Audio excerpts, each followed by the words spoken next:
Behold the infinite wonders of the cosmos, where every star was story of creation.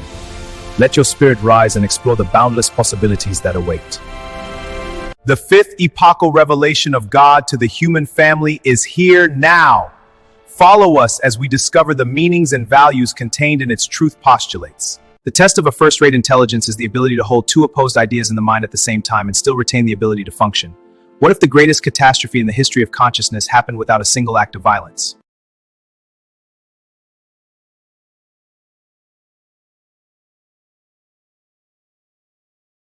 The test of a first-rate intelligence is the ability to hold two opposed ideas in the mind at the same time, and still retain the ability to function. F. Scott Fitzgerald. What if the greatest catastrophe in the history of consciousness happened without a single act of violence? There's a thread running through every creation story, every origin myth, every cosmology humanity has ever imagined. Something broke, something separated. Something that was once whole became fragmented. We call it the fall, the exile from Eden, the separation from Source, the forgetting. But we've told the story wrong. We've draped it in imagery of war and rebellion, of angels with flaming swords and cosmic battles between light and darkness. We've made it dramatic because drama is easier to understand than the truth. The truth is quieter. The truth is that the most profound rupture in the fabric of reality happened not through defiance, but through choice.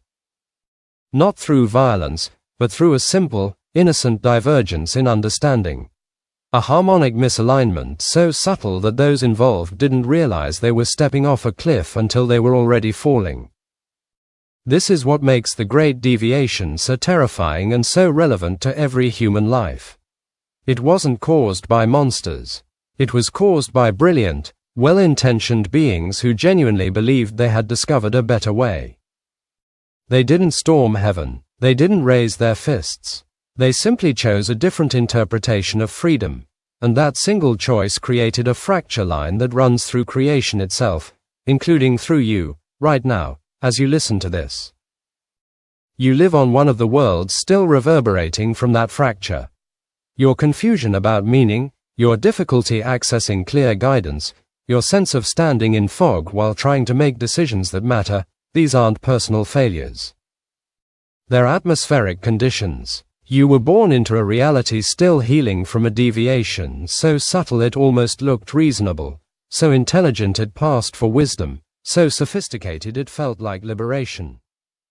The nature of unified fields. Before separation, there was unity. Not the unity of sameness, where everything is dissolved into an undifferentiated soup. That's not unity, that's erasure.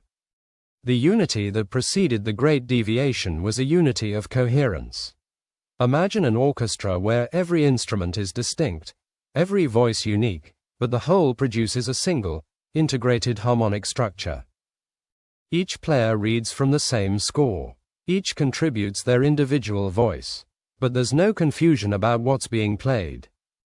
This is the natural state of creation at large. A unified field doesn't mean uniformity. It means that diversity operates within a framework of shared understanding, shared direction, shared acknowledgement of source. Think of how your body works when it's healthy. Your heart doesn't do what your liver does. Your neurons fire differently than your muscles contract.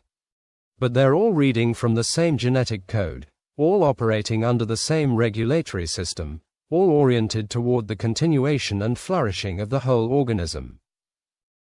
When that coherence breaks down, you don't get freedom. You get cancer. You get autoimmune disease. You get cells that have forgotten they're part of something larger and start operating according to their own logic, their own timeline, their own understanding of what constitutes success.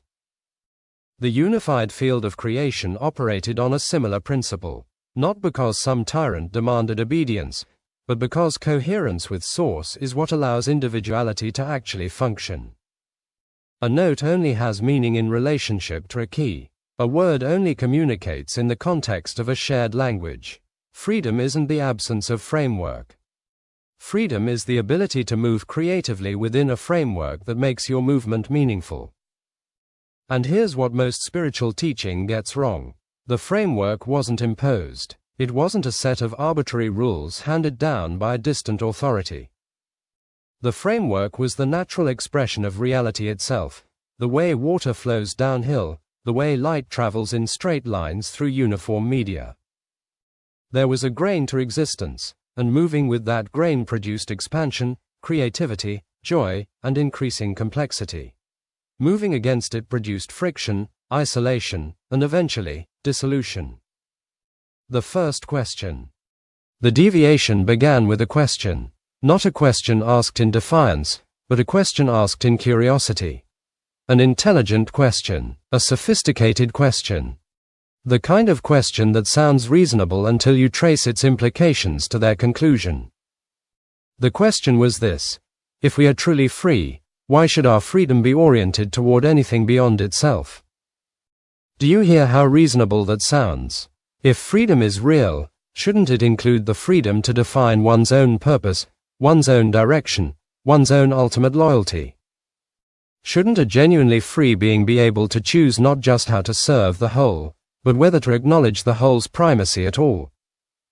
It's the same question teenagers ask when they start pushing against parental authority. It's the same question citizens ask when they start questioning governmental legitimacy. It's the same question minds ask when they begin to imagine themselves as separate from the bodies that house them, the relationships that shape them, the ecosystems that sustain them. It sounds like the question of maturity, of coming into one's own power, of refusing to be diminished by structures that claim authority over you. But there's a category error embedded in it. The question assumes that freedom and coherence with source are opposites. It assumes that being oriented toward the whole is a limitation on the self, rather than the condition that makes selfhood meaningful in the first place. It's like a wave asking, "Why should I be oriented toward the ocean?" As if the wave's freedom is somehow compromised by the fact that it's made of water, that it rises and falls according to forces larger than itself, that its very existence depends on remaining in relationship with the body of water from which it emerged. The wave that tries to separate from the ocean doesn't become more free. It becomes foam, it becomes mist, it becomes nothing. But the question was asked. And it was asked by beings of significant intelligence and standing, beings who had authority and influence, beings who others looked to for guidance. And once the question was asked, once it was articulated clearly and presented as a legitimate alternative, a threshold was crossed. Because you can't unask a question. You can't unthink a thought. Once an idea achieves a certain level of articulation, it becomes a live option, and live options create choice points. The choice that fractured reality. What happened next wasn't a war. It was a choice, a cascading series of choices. Some beings, hearing the question, recognized it as a category error and declined the invitation. They didn't decline because they were afraid. They didn't decline because they were less intelligent or less free. They declined because they understood something fundamental. Freedom isn't the same as independence. True freedom is the ability to align with truth, to move in harmony with what is, to participate in the larger patterns that give individual existence meaning. But others made a different choice. They found the question compelling. They heard it as an invitation to a higher form of liberty, a more sophisticated understanding of autonomy. They believed, genuinely believed, that they were evolving beyond dependence, beyond the need for external orientation, beyond the limitations of traditional coherence with source. And in that choice, in that moment of divergence, a fracture opened in the unified field of creation. Not a fracture caused by violence, a fracture caused by misalignment. Like a crystal forming with a defect in its lattice structure, or a bridge designed with calculations that didn't account for harmonic resonance, or a biological system developing an autoimmune response where the body begins attacking itself because it can no longer recognize what belongs. Here's what's crucial to understand. The fracture wasn't immediate. It didn't announce itself with thunder and cosmic catastrophe. It began as a subtle drift, a small divergence in orientation, a hairline crack in the shared understanding that held the field together. The beings who made this choice didn't wake up the next day in some hell realm. They continued functioning, they continued creating, they continued exercising their considerable intelligence and power. But they were no longer coherent with the whole, and incoherence, given enough time, always produces chaos. Not because chaos is punishment, but because chaos is what happens when parts of a system stop communicating in a shared language, stop orienting toward shared purposes, stop acknowledging their membership in something larger than themselves. Think of it like a jazz ensemble where one musician decides they're no longer interested in listening to the other players. They're still talented. They're still playing their instrument with technical proficiency, but they're no longer in conversation. They're no longer responsive. They're creating sound in isolation, and what they create, no matter how complex or technically impressive, creates dissonance rather than harmony. The mathematics of separation. There's a mathematical reality to separation that we need to understand. When you fragment a unified field, you don't just create multiple smaller fields. You create interference patterns. You create zones of confusion where the original signal and the divergent signal overlap and cancel each other out. You create areas where those trying to navigate can't tell which signal to follow, where every choice becomes ambiguous, where clarity becomes nearly impossible. This is why your world feels the way it does. You're living in an interference pattern. You exist in a space where the original coherent signal, the unified field orientation, is still broadcasting. But there's also a divergent signal, one that says freedom means independence, that autonomy means self-sovereignty, that maturity means outgrowing the need for orientation beyond the self. And these two signals create a zone of profound ambiguity. This ambiguity isn't philosophical, it's environmental. It affects how information moves through your world. It affects how easily you can access guidance. It affects whether the consequences of your choices are immediately clear or shrouded in complexity. It affects whether wisdom accumulates in your cultures or gets lost generation after generation, requiring each new wave of humans to rediscover basic truths as if for the first time. Physicist David Bohm talked about the implicate and explicate orders, the idea that there's a deeper, underlying wholeness from which all apparently separate things emerge. When that implicate order is coherent, the explicate world reflects the coherence. Patterns make sense. Causes and effects are traceable. Growth follows intelligible trajectories.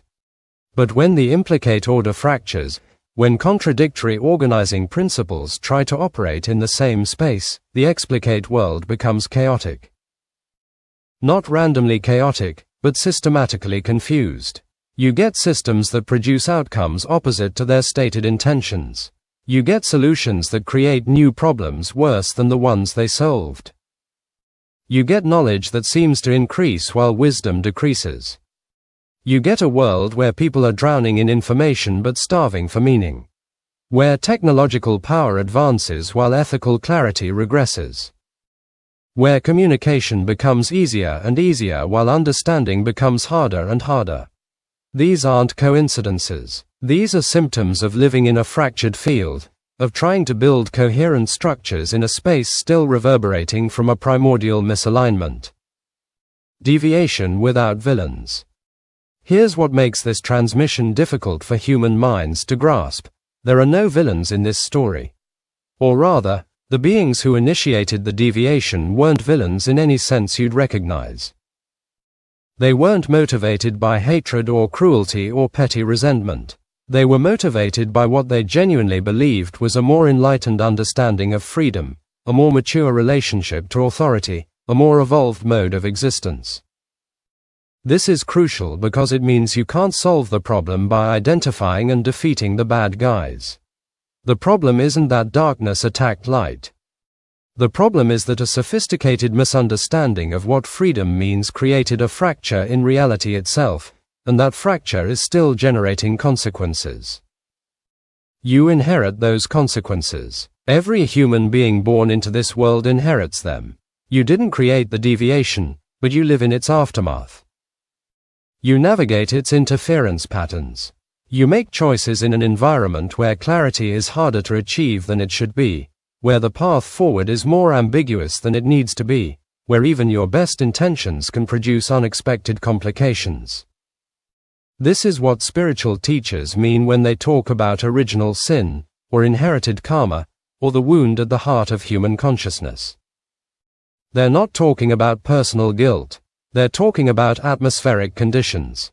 You were born into a reality that's out of tune with itself, where multiple organizing principles compete for dominance, where the field itself is fragmented.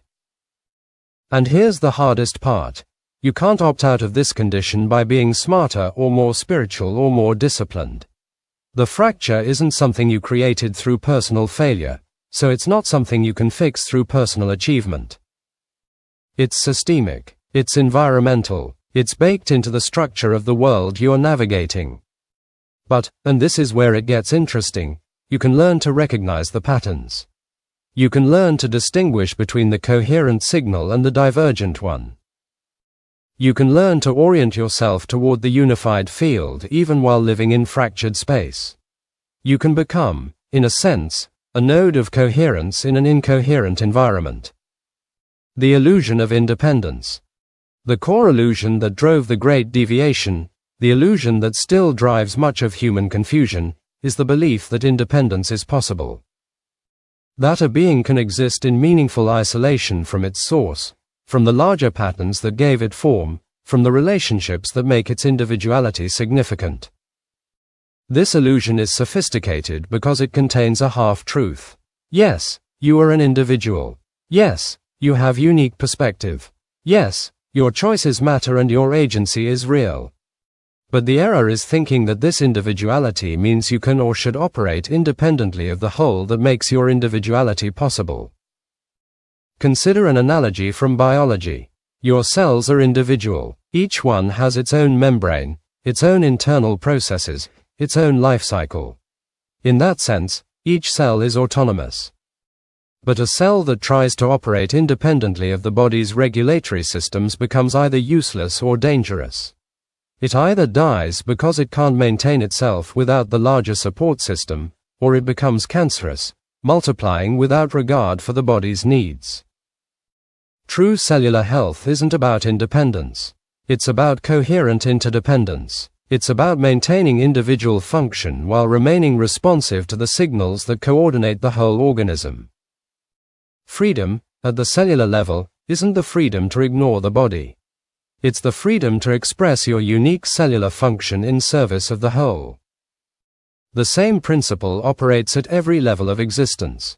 An ecosystem doesn't work if each species tries to maximize its own survival independent of the balance that makes the ecosystem viable. An economy doesn't function if each actor pursues their own interest without regard for the systemic stability that makes economic activity possible. A society disintegrates if each individual asserts rights without acknowledging responsibilities. And yet, the deviation seeded human consciousness with exactly this error. The idea that freedom means independence, that maturity means self-sovereignty, that growing up means outgrowing the need for anything beyond yourself. You see this pattern everywhere in your world, in political philosophies that frame liberty as the absence of constraint rather than the presence of coherence, in economic theories that treat individuals as isolated utility maximizers rather than as nodes in complex webs of relationship, in spiritual teachings that promise you can become your own God, your own authority, your own source. It sounds empowering. It sounds like liberation, but trace it to its conclusion and you find isolation, not freedom. You find fragmentation, not wholeness. You find beings asserting their right to exist on their own terms while simultaneously discovering that existence on one's own terms is a meaningless concept, like trying to play music in a key you invented that no other instrument can recognize. The slow catastrophe. What makes the Great Deviation so insidious is that it wasn't a sudden catastrophe. It was a slow one, the kind that unfolds over epochs rather than moments, where each generation inherits a situation slightly more degraded than the one before, where the decline is so gradual that those living through it can't always perceive it. This is important because it explains why recovery is difficult. If the deviation happened all at once, if there was a clear before and after, restoration would be a matter of returning to a remembered state. But when the fracture unfolds slowly, when each generation adapts to slightly more chaos, slightly more ambiguity, slightly more disconnection from source, you end up with beings who think the fractured state is normal, who can't imagine what coherent existence would even feel like. Environmentalists call this the shifting baseline syndrome. Each generation perceives the environment they grew up in as normal, as the baseline against which change is measured. So even as ecosystems degrade, even as biodiversity collapses, even as the Earth's regulatory systems become more unstable, people growing up in that degraded environment don't experience it as degradation. They experience it as just how things are. You're living through the spiritual equivalent.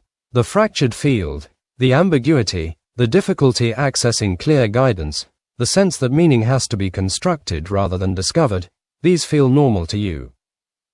You don't have a visceral memory of what coherent existence felt like, of what it was like to be a being operating within a unified field where your choices had obvious alignment with larger purpose, where the grain of reality was clear enough that you could feel when you were moving with it or against it. This is why spiritual awakening often feels more like remembering than learning. It's not that you're acquiring new information. It's that you're recognizing a signal that was always there but got buried under layers of interference, layers of divergent teaching, layers of systems and structures built on the assumption that the fractured state is all there is. Harmonics and misalignment. To understand how the deviation perpetuates itself, you need to understand harmonics. When two frequencies are in harmony, they amplify each other. When they're out of phase, they create interference, zones where the waves cancel each other out. The unified field operates on a harmonic principle. Beings aligned with source resonate at frequencies that reinforce each other, creating stability, clarity, and increasing complexity. But when a being or a group of beings shifts to a different frequency, when they choose misalignment, they don't just create a new harmony. They create dissonance. And dissonance has strange effects. It doesn't just make things unpleasant. It creates confusion. It makes it harder for other beings to maintain their own alignment because the signal they're trying to follow is now being disrupted by competing frequencies. It creates doubt. It makes choices that should be clear become ambiguous. This is what the Great Deviation did. It introduced a dissonant frequency into the unified field, and that dissonance propagated. Not because anyone forced it to propagate, but because dissonance is destabilizing. It creates uncertainty, and uncertainty makes beings more vulnerable to suggestion, more likely to question their own alignment, more likely to wonder if maybe the divergent path is actually the enlightened one. Think about how this works in human systems. When a lie is introduced into a culture, it doesn't just sit there inert. It forces everyone else to either actively counter it or risk having it spread. The lie creates work. It creates the need for constant vigilance. It shifts the burden of proof from the liar to those trying to maintain truth. The same thing happens at a cosmic level. The deviation created a lie, a sophisticated lie dressed up as enlightenment. And that lie has required constant effort to counter, constant reorientation, constant teaching that freedom isn't the same as independence, that coherence isn't oppression, that alignment with source isn't limitation. But here's the thing about harmonic systems: they seek stability. They want to resolve dissonance. Over time, either the dissonant elements come back into alignment, or they exit the system entirely. There's no stable equilibrium where part of a system resonates at one frequency and part at another. Eventually, coherence reasserts itself, one way or another. This is why the deviation, while real and while generating ongoing consequences, is also temporary in cosmic terms. It's a perturbation in a system that's fundamentally oriented toward wholeness. It's a wave that rose and will fall. It's a question that was asked and is in the process of being answered, not through argument, but through the slow, patient demonstration that freedom without coherence leads to dissolution, and that true liberty is found not in independence but in conscious alignment with truth. Living in the interference pattern. So what does this mean for you, living as you do in the middle of this ongoing drama, born into a world still recovering from a fracture you didn't cause, navigating choices in an environment deliberately made more ambiguous than it needs to be? First, it means your difficulty isn't personal failure. When you struggle to find meaning, when you can't figure out what you're supposed to be doing with your life, when you feel like you're making decisions in fog, you're not broken. You're responding accurately to the actual conditions of the environment you're in. The interference pattern is real. The ambiguity is real. The difficulty is real. Second, it means that clarity is possible but requires deliberate cultivation. You have to learn to distinguish between the coherent signal and the divergent one.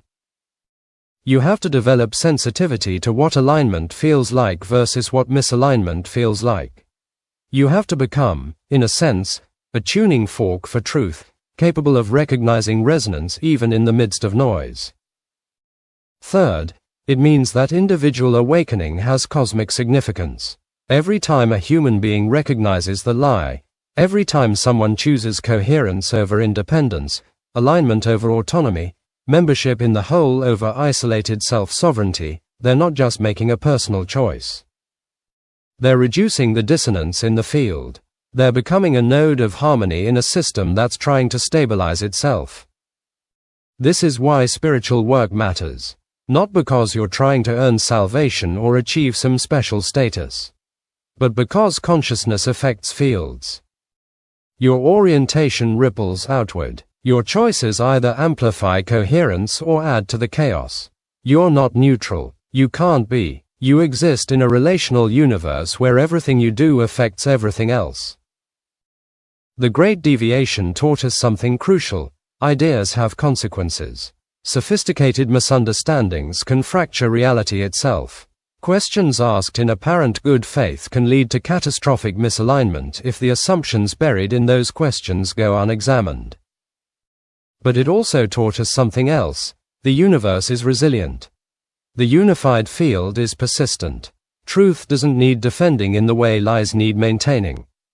Coherence doesn't require enforcement. It simply is, and beings who orient toward it discover that it was always there, waiting to be recognized, like a frequency you can't unhear once you've finally tuned into it.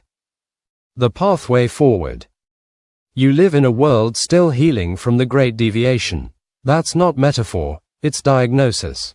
The confusion you feel, the ambiguity you navigate, the difficulty accessing clear guidance, these are symptoms of a reality that's out of tune with itself.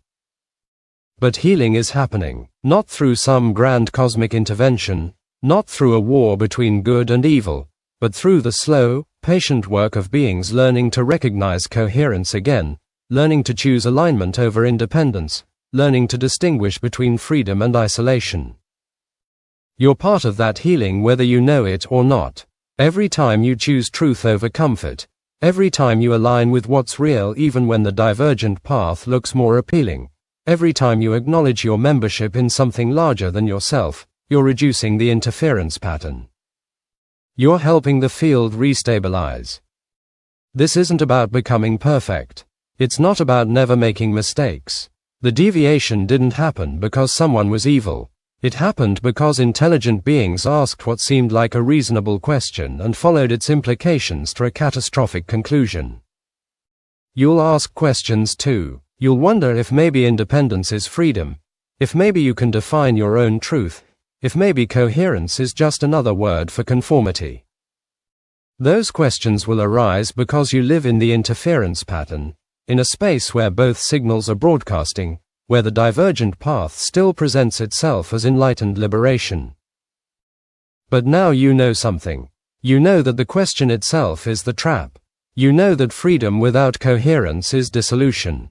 You know that the wave that tries to separate from the ocean doesn't become more free, it becomes foam. And knowing that, you can make different choices. Not because you're afraid of punishment. Not because you're seeking reward. But because you recognize what's true, and recognition changes everything.